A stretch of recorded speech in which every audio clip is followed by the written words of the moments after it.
ദിവസം ഉമ്മാന്റെ ഡ്രസ്സ് അലക്കി കൊടുത്തിട്ടുണ്ടോ? ഞാനൊരിക്കൽ എന്റെ മകനെ കൊണ്ട് ചെയ്യിപ്പിച്ചു, ചെറുപ്പത്തിലേ ശീലിപ്പിച്ചു. ഞാൻ ഉമ്മാനെ കൊണ്ട് വസ്ത്രം അലപ്പിക്കാൻ പാടില്ല, അത് അധപകേടാണ്. നിന്റെ ഡ്രസ്സ് നീ അലക്ക, നീ ക്രിക്കറ്റ് കളിക്കാൻ പോകണു, ഓടുന്നു, ഇതൊക്കെ ചെയ്യുന്ന എനക്കെന്താ 4 കുപ്പായാൾക്ക് അത്ര പ്രയാസം? അപ്പൊ എന്നോട് ആ പക്ഷെ ഞാൻ അലക്കിക്കോളാം. ഓന്റെ ഡ്രസ്സ് ചെറുപ്പത്തിലേ അലക്കും, ഉമ്മാനെ കൊണ്ട് അലക്കിപ്പിക്കും. പിന്നെ ഓനൊരു ഹയാ, ഒരു ലജ്ജയായി. ഉമ്മാനെ കൊണ്ട് ഇതൊക്കെ ചെയ്യിപ്പിക്കുക എന്ന് പറഞ്ഞാൽ ചെറുപ്പത്തിലത് ശീലിപ്പിച്ചുകൊണ്ട് മടി. ഒരു ദിവസം ഭാര്യന്റെ കുറെ ഡ്രസ്സ് അലക്കാണ്ടായി. അവള് റമദാൻ അടുത്ത് വരുമ്പോൾ നമ്മളോട് ഒരു ക്ലീൻ ചെയ്യൽ, ജനവാതിലും വാതിലൊക്കെ അടക്കി തോത്തുമ്പോ ഇവളിങ്ങനെ അടക്ക് പറഞ്ഞ് കുറെ അലക്കാനുണ്ട് എന്നൊക്കെ കല്ലുമ്പന്ന് അലക്കണം. അപ്പൊ ഞാൻ മകനോട് പറഞ്ഞിടാ, ഉമ്മാക്ക് ഒരുപാട് തുടക്കാനും തോർത്താനും ഉണ്ട്, ഒരു കാര്യം ചെയ്യാം, ഈ ഡ്രസ്സ് നമുക്ക് ഉണ്ടാക്കൂടി അലക്കുക, അലക്കട പണി നമുക്ക് ചെയ്യാം, ഉമ്മ തുടക്കട്ടെ. ഇതിപ്പം പറഞ്ഞ വേണ്ടപ്പ കൂടണ്ട, ഞാൻ അലക്കിക്കൊള്ളാറ്. ഓൻ കൊണ്ടേ അലക്കി, ഭാര്യന്റെ ഡ്രസ്സെല്ലാം അലക്കിയിട്ട് എല്ലാം അലക്കി. അങ്ങനെ ഭാര്യ തുടക്കലും തേക്കലെല്ലാം കഴിഞ്ഞ് വന്ന് പിന്നെ പറഞ്ഞു, ഇനി കുറെ അലക്കാണ്ട്, വേഗം ഭക്ഷണം കഴിച്ചിട്ട് അലക്കൽ തുടങ്ങട്ടെ. ഞാൻ പറഞ്ഞ അലക്കലൊക്കെ കഴിഞ്ഞു, നിങ്ങൾക്ക് എന്ത് പറഞ്ഞാലും തമാശ, എത്രപാട് അലക്കാണ്ട് ഇനി. ഞാൻ പറഞ്ഞതാ, ഒക്കെ നിന്റെ മകൻ അലക്കിയിട്ടിരിക്കുന്നു. അപ്പൊ ഇവള് കരയാ, സങ്കടം കൊണ്ട് പറയുമ്പോ ഈ മകനെ പോറ്റാൻ വേണ്ടി ഉമ്മ എത്ര കഷ്ടപ്പെട്ടു. ഉമ്മാന്റെ ഡ്രസ്സ് ഒരു വട്ടം അലക്കിയപ്പോ ഉമ്മാക്ക് സഹിക്കുന്നില്ല. ഓള് കണ്ണിൽ വെള്ളം നിറച്ചു. എന്റെ കുട്ടി ഇതെല്ലാം അലക്കിയോ? ഓനാ മൂത്ത കുട്ടി, മറ്റേ ചെറിയ പെൺകുട്ടികളല്ല. അപ്പൊ കരഞ്ഞപ്പോ മോനെ വിളിച്ചാൻ, ഉമ്മന്തിനാ കരീനാറെ എനിക്ക് വെച്ചു. എന്തേ?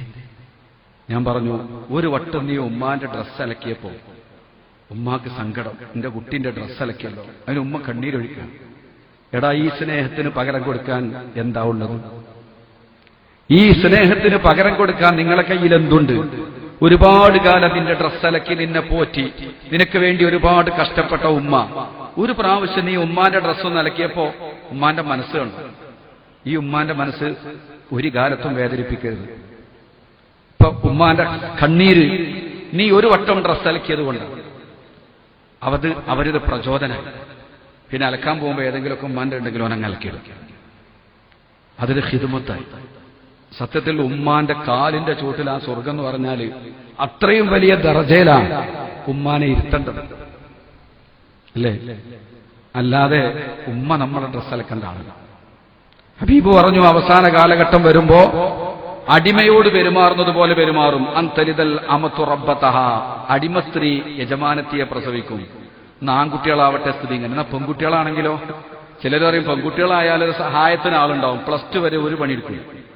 വീട്ടിലാകുണ്ടാകുന്ന പണി എന്താ? നിലം തുടക്കല്, വസ്ത്രം അലക്കല്, പാത്രം കഴുകല്.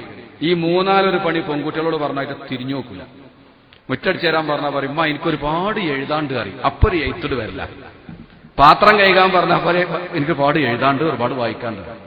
അങ്ങനെ നടന്ന് സ്കൂളിൽ പോകാൻ നേരത്ത് ബാത്റൂമിൽ കയറി ഡ്രസ്സെല്ലാം ആ ഡോർമലട് അയച്ചിട്ട് ഓള് കുളിച്ചിട്ട് ഉമ്മാനോട്, ഉമ്മ സമയം ഒരുപാടായി, ഉമ്മ ഞാൻ അലക്കാൻ സമയമില്ല, പ്ലീസ് ഉമ്മ അലക്കണേ. ഓള് പോയി. ഈ പ്ലീസ് ഏതുവരെ ഉണ്ടാവും? 12ാം ക്ലാസ് വരെ ഉണ്ടാവും. 18 വയസ്സായ പിന്നെ കെട്ടിച്ചാൽ നമ്മൾ കരുതി, ഓ റാഹത്തായി. എന്ത് റാഹത്ത്? ഞോളെ ഹിദ്മത്തും ചെയ്യണം, പുതിയാപ്പളുടെ ഹിദ്മത്തും ചെയ്യണം. ഭക്ഷണമൊക്കെ റെഡിയാക്കി വെച്ച്, മോളെ പുതിയാപ്പളുടെയും കുട്ടിങ് വാ എന്ന് പറയുമ്പോ ഓന്റെ കയ്യും പിടിച്ചിങ്ങനെ വരും, തിന്നും, എണീറ്റു. ആ പാത്രം വരെ ചിലപ്പോൾ ഇട്ട കഴിയൂല. പിന്നെ ഓളെ കടമയൊക്കെ പുതിയാപ്പൾ നോക്കലാണ്. എന്നാലും ഉമ്മാക്ക് സങ്കടമല്ല, ഉമ്മ സന്തോഷത്തോടെ അത് സ്വീകരിക്കാൻ. ഇതൊന്നും നിങ്ങൾ വയസ്സാവുമ്പോ മറക്കരുത്. സന്തോഷത്തോടുകൂടെ ഉമ്മ ഏറ്റെടുത്തു. ഉപ്പ അതിന് കൂട്ടു നിൽക്കുകയാണ്. ഒരു പ്രശ്നം ഉപ്പാക്കൂല്ല, ഉമ്മാക്കൂല്ല. മക്കളെ കാര്യത്തിൽ റാഹത്താണ്. ഇങ്ങനെയൊക്കെ അമ്മയും ബാപ്പയും നോക്കി. പുതിയാപ്പളെ ഗൾഫ് പോയി ഒരാഴ്ച കഴിഞ്ഞാൽ ഇവള് വിളിച്ചിട്ട് പറയും, എനിക്കിവിടെ നിൽക്കാൻ പറ്റുന്നില്ല, എനിക്ക് ആകെ ബോറടിക്കണ്. എന്ത്? ആരെടുത്തായി ബോറടിക്കണേ? ഇമ്മാന്റെ ഇപ്പാന്റെ അടുത്ത്. എന്താ വേണ്ടത്? എനിക്ക് നിങ്ങളെ കൂടെ അങ്ങ് ദുബായിലേക്ക് വരണം, ഇൻഷാ അല്ലാഹ് ഞാൻ പെട്ടെന്ന് ശരിയാക്കി തരാം. അങ്ങനെ വിസയൊക്കെ അയച്ചു, പാസ്പോർട്ടൊക്കെ റെഡിയാക്കി. ഉമ്മാക്കും വാക്കാം ഭയങ്കര സന്തോഷം, എന്റെ കുട്ടി ദുബായി പോവാ, മോള് പോവാണ്. എന്താ ഹാപ്പിയർ നിങ്ങൾ മക്കള് ഗൾഫ് പോവാന്ന് പറഞ്ഞാൽ. ഇതാണ് മാതാപിതാക്കളെ സ്നേഹത്തിൽ ലെവലേശം കളങ്കല്ല, ലെവലേശം. അങ്ങനത്തെ മാതാപിതാക്കളപ്പൊ ഈ മൂലക്കെ കിടക്കുന്നത്. കളങ്കമില്ലാത്ത ഈ മാതാപിതാക്കൾ മക്കള് ഗൾഫ് പോവാന്ന് പറയുമ്പോൾ ഭയങ്കര സന്തോഷമാണ്. യാത്രയൊക്കെ ഉസ്താദിനോട് പറയുന്നത്, മോള് പോവാൻ ദുബായിക്കാ പോണെന്ന് പറയും. പോയാൽ എല്ലാ ഗൾഫാരെ പോലെ പോയതിന്റെ വിറ്റേന്നൊരു ഫോൺ ഉണ്ടാവും, ഞാൻ ഇവിടെ നിൽക്കണില്ല, അങ്ങോട്ട് തന്നെ വരികയാണ്. അത് പറയാത്തൊരു ഗൾഫാരനുണ്ടാവില്ല. നിങ്ങൾ ഒറോട്ടി മീൻകറിന്റെ ടേസ്റ്റ് ഒന്നും ഇവിടെ ശരിയാകുന്നില്ല, അത് പറച്ചിലേ ഉണ്ടാവുള്ളൂ. പിന്നെ ഫോണില്ല. പിന്നെ അവർ മറ്റൊരു ലോകത്തേക്ക് നീങ്ങി. പിന്നെ ഉപ്പാപ്പ ചോദിക്കും, അല്ല മോള് വിളിച്ചിരുന്നോ? എവിടെ വിളിക്കണ്? നിങ്ങളെ വിളിച്ചിരുന്നോ? എവിടെ? വിളില്ല. അധികം. അപ്പൊ ഞാനൊരു രക്ഷിതാവിനെ പെടുത്താൾ ഒരു 2 മാസം മുമ്പ് മരിച്ചു. അയാളോട് ഞാൻ ചോദിച്ചു, നിങ്ങളെ മകന് സുഖം തന്നെയല്ലേ ഗൾഫിൽ എന്ന് ചോദിച്ചു. സുഖാണയക്കും എന്നാണ് എന്നോട്, മലപ്രകാരന സുഖാണയക്കും. അപ്പൊ ആ വർത്തമാനത്തിൽ സുഖമല്ലല്ലോ. ഞാൻ ഒന്നും ചോദിച്ചില്ല. പിന്നെ അയാൾ ഇങ്ങോട്ട് പറഞ്ഞു, 4 കൊല്ലായി ഗൾഫ് പോലെ തുടങ്ങിയിട്ട് ഇതുവരെ എന്നൊരു വട്ടം കൂടി ഫോൺ ചെയ്ത് നോക്കിയില്ല. എന്താണ് ആ സങ്കടം നിറങ്ങൾ? 4 വർഷമായി മകൻ ഗൾഫിലാണ്, എന്നെതിരെ വിളിച്ചിട്ടില്ല. എന്താ കാരണം? ഓന്റെ പെണ്ണുങ്ങൾക്ക് ഇങ്ങനെ വിളിക്കും, വർത്താനം പറയും, ഓളോട് ചോദിക്കുന്നുണ്ടാവും എന്റെ വർത്താനം, പക്ഷെ എന്നെതിരെ ഓൻ ഫോണിൽ വിളിച്ചിട്ടില്ല. അപ്പൊ ആ പ്രായമുള്ള മനുഷ്യനൊരു ഫോണ് കാത്തിരിക്കുകയാണ് മകന്റെ. കാരണം മക്കൾ എപ്പോഴും ബാപ്പാക്ക് മകനാണ്. പല മക്കൾക്കും അത് മനസ്സിലാകുന്നില്ല. നിങ്ങൾ അവരെ വേദനിപ്പിക്കുമ്പോൾ അവരോട് അപമര്യാദയായിട്ട് പെരുമാറുമ്പോൾ ഇതിന്റെ ഗൗരവം നമ്മൾ അറിയുന്നില്ല. ഉമ്മാക്ക് എപ്പോഴും നിങ്ങൾ കുട്ടിയാണ്. നിങ്ങൾ വിളിക്കാതിരുന്നാൽ അവരെ മനസ്സ് നോവും, അവർക്ക് സങ്കടം ഉണ്ടാവും. വിളിച്ചില്ല. വേറൊരുത്തനെ കണ്ടു, ഒരു ഗൾഫുകാരൻ. എത്രയായി? 5 കൊല്ലായി ഉസ്താദേ. സുബ്ഹാനല്ലാഹ്, പഹയ 5 കൊല്ലായിട്ട് ഗൾഫിലോ, നാട്ടിൽ പോവാതെ. അപ്പൊ പറഞ്ഞു, അതിന് ഭാര്യ മക്കളൊക്കെ എന്റെ കൂടെ ഉണ്ട് ഉസ്താദാണ്. ഓഹോ, അത് ശരി, അതാ 5 കൊല്ലോ. അപ്പൊ ഉമ്മയും ബാപ്പയോടെ അത് നാട്ടിലാ. അതാർക്കാ? ഉമ്മാനും ബാപ്പാനും 5 കൊല്ലം ആ മുഖം കണ്ടില്ലെങ്കിൽ ഇവനൊരു കൂസലുമില്ല. ഉമ്മാനെക്കാട്ടി ചൊറുക്കുള്ള ഒരു പെണ്ണിനെ കിട്ടിയപ്പോ, അതാണ് ഈ ഭൗതിക ചിന്ത നമ്മുടെ കൽബിലേക്ക് കയറിയ പിന്നെ അതല്ലേ ഉണ്ടാവൂ.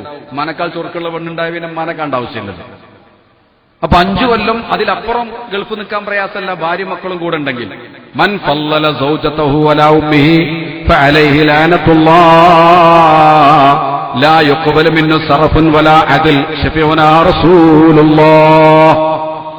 മൻ ഫല്ലല സൗജതഹു അലാ ഉമ്മിഹി, ഉമ്മാനേക്കാൾ വല്ലവനും ഭാര്യയ്ക്ക് സ്ഥാനം കൊടുത്താൽ, ഉമ്മയേക്കാൾ ഒരു പദവി ഭാര്യയ്ക്ക് കൊടുത്തു കഴിഞ്ഞാൽ, ഫഅലൈഹി ലഅനത്തുല്ലാഹ്, അവന്റെ മേൽ അല്ലാഹുവിന്റെ ശാപമുണ്ട്. ലാ യുഖ്ബലു മിൻഹു അദ്ലുൻ വലാ സർഫുൻ, ഫർളോ സുന്നത്തോ ആയ ഒരൊറ്റ കർമ്മവും അവന്റെ ഭാഗത്തുനിന്ന് സ്വീകരിക്കയില്ല. നബിയുനാ റസൂലുള്ളാഹ്. ഉമ്മാനേക്കാൾ മഹത്വം, ഉമ്മാനേക്കാൾ ഒരു പ്രത്യേക സ്നേഹം ഭാര്യയ്ക്ക് കൊടുത്താൽ അവന് അള്ളാന്റെ ശാപമുണ്ടെന്നും അവന്റെ ഫർളും സുന്നത്തുമായ ഒരു കർമ്മവും അള്ളാഹു സ്വീകരിക്കൂല. ഇതാണ് ദീന്. റസൂലുള്ളാഹി സ്വല്ലല്ലാഹു അലൈഹി വസല്ലമ തങ്ങൾ പറഞ്ഞതാണ് ദീന്, അള്ളാഹ് സ്വീകരിക്കൂലാണ്. അപ്പൊ ഞാൻ പറഞ്ഞുകൊണ്ടുവരുന്നത്, ഇവള് പറഞ്ഞു എനിക്ക് ഗൾഫ് പോകണം, ഇവിടെ ബോറടിക്കണം. അങ്ങനെ ഈ പുതിയാപ്പളുടെ അടുത്തേക്ക് പോവാണ്. പോയി കഴിഞ്ഞിട്ട് ഫോണില്ല. കുറെ കാലം കഴിഞ്ഞ് പിന്നെ വിളിയൊക്കെ നിന്ന്, കുറെ വിളിക്കാനാ പിന്നെയാണ് മടുക്കും, വിളിയില്ല. ഇവിടെ എന്റെ കുട്ടി എന്റെ കുട്ടി എന്റെ കുട്ടിയാന്ന് ഇമ്മയും ബാപ്പിയും കഴിയും. എന്ത് വിളി, വളരെ അപൂർവം ചില സമയത്തുണ്ട്. ഇനി വിളിക്കുന്നൊരു സമയമുണ്ട്. എപ്പോഴാ അറിയാം? ഓക്കെ 8 മാസം 8 മാസം ആവുമ്പോ വിളിക്കും. ഇനി നമ്മൾ അടിമപ്പെടിനെ കിട്ടണം. അന്തലിതൽ അമത്തു റബ്ബത്തഹ, അടിമസ്ത്രീ യജമാനത്തിയെ പറ്റൂ. അങ്ങനെ തന്നെ അതിന്റെ അർത്ഥം. അന്തലിതൽ അമത്തു, അടിമപ്പെണ്ണ് പ്രസവിക്കലാണ്. റബ്ബത്തഹ, അവളെ യജമാനത്തിയെ. റബ്ബത്ത് യജമാനത്തി, യജമാനത്തിക്ക് ഗർഭായി. നീ ആള് വേണ്ട ഹിദ്മത്തിന്. ഉമ്മാക്ക് ലേശം കൂടി ആരോഗ്യം ബാക്കിയുണ്ട്, എന്നാ അങ്ങോട്ട് കൊണ്ടുപോകാൻ കേൾക്കും. അവിടെയും പരമാവധി ഉമ്മാനെ ഉപയോഗപ്പെടുത്തുക. എല്ലാ മക്കളെ പറ്റിയല്ല, എല്ലാ അമ്മാനെ പറ്റിയല്ല നമ്മൾ ചർച്ച. അങ്ങനെ ചിലരുണ്ട്. എന്നിട്ട് 8ാമത്തെ മാസത്തിൽ ഫോൺ, ഉമ്മ എന്തേ മോളെ, ഉമ്മാക്ക് ദുബായി കാണണ്ടേ? എന്താ മോളെ ഇപ്പൊ അങ്ങനെ ചോദ്യം? ഉമ്മ ഇതുവരെ വിമാനം കയറിയില്ലല്ലോ. എന്താ മോളെ ഇപ്പൊ നീ അങ്ങനെയെല്ലാം പറയുന്നു? ഉമ്മ ബുർജ് ഖലീഫ കണ്ടിട്ടില്ലല്ലോ. അതെന്തെന്നാ സാധനം? ഇതിനെങ്ങനെ ആശ വെപ്പിച്ചു. അപ്പം ഓള് പറയാ, പുതിയാപ്പൾക്ക് നിങ്ങളൊന്നും അങ്ങോട്ട് കൊണ്ടുപോകാനൊരാഗ്രഹമുണ്ട്. ബുർജ് ഖലീഫ ദുബായി കണ്ട ലോകം കണ്ടുമ്മ. ദുബായി കാണാത്തോ ലോകം കണ്ടിട്ടില്ല. മോളെന്താ ഇങ്ങനെയല്ല സംസാരിക്കുന്നത്? മോൾ ആകെ മാറിപ്പോയല്ലോ. അല്ല, അടുത്ത വിസ ഒരു മമ്മ ഇങ്ങോട്ട് വരണം എന്നാണ്. അപ്പൊ എടി നമ്മളെ ഉപ്പേ, അത് കുറച്ചു കാലല്ലമ്മ. അങ്ങനെ മൂപ്പര് ഇശാസ്കാരം കഴിഞ്ഞ് വന്നപ്പോ ഇവള് പറഞ്ഞു, മോള് വിളിച്ചിരുന്നു.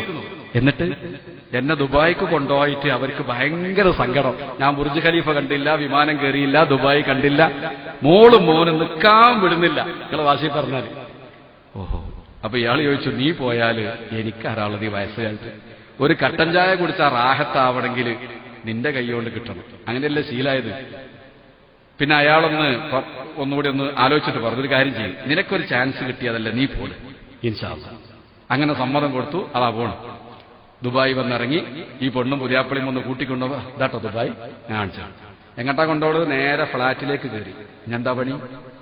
ഫ്ളാറ്റിൽ കയറി കഴിഞ്ഞ അമ്മക്ക് എന്താ പണി? പഴയ അടിമപ്പെണ്ണിന്റെ പണി. അന്തലിതല്ല അമത്തു. അമത്ത് പ്രസവിച്ചു, യജമാനത്തിക്ക് ഭക്ഷണം ഉണ്ടാക്കുന്നു, വെള്ളം ഉണ്ടാക്കി കൊടുക്കുന്നു, കുളിക്കാൻ വെള്ളം ചൂടാക്കി കൊടുക്കുന്നു, എല്ലാ ഖിദ്മത്തും ചെയ്ത് ഉമ്മയായി. അങ്ങനെ അവള് പ്രസവിച്ചപ്പോ എന്തായി? കുഞ്ഞിനെ കുളിപ്പിക്കലും, ഇവളെ കുളിപ്പിച്ചു, ഇവളെ പോറ്റി, ഇവളെത്ര വലുപ്പാക്കി. ഇനി ഓളെ കുഞ്ഞിനി ആരെന്നെ? ഈ ഉമ്മ തന്നെയാണ്. എവിടെയാണ് ഈ ഉമ്മാന്റെ സ്നേഹം പകരം വെക്കുക? ഇവൾക്ക് വേണ്ടി ഒരുപാട് ഉറക്കൊഴിച്ച മാതാവ് ഇനി അവളെ കുഞ്ഞിന് വേണ്ടിയും ഉറക്കൊഴിക്കുകയാണ്. അവള് പറയും, മോൾ ഉറങ്ങിക്കോ, കുഞ്ഞിന്റെ അടുത്ത് കിടക്കട്ടെ, ഞാൻ നോക്കാം. മുല കൊടുക്കേണ്ട സമയമാകുമ്പോൾ മോളെടുത്തൊന്ന് കൊണ്ടേ കൊടുക്കും. ബാക്കി ഉമ്മ വെച്ചുകൊണ്ട് കിടന്ന് താരാട്ട് പാടി ഉറക്കി അതിന്റെ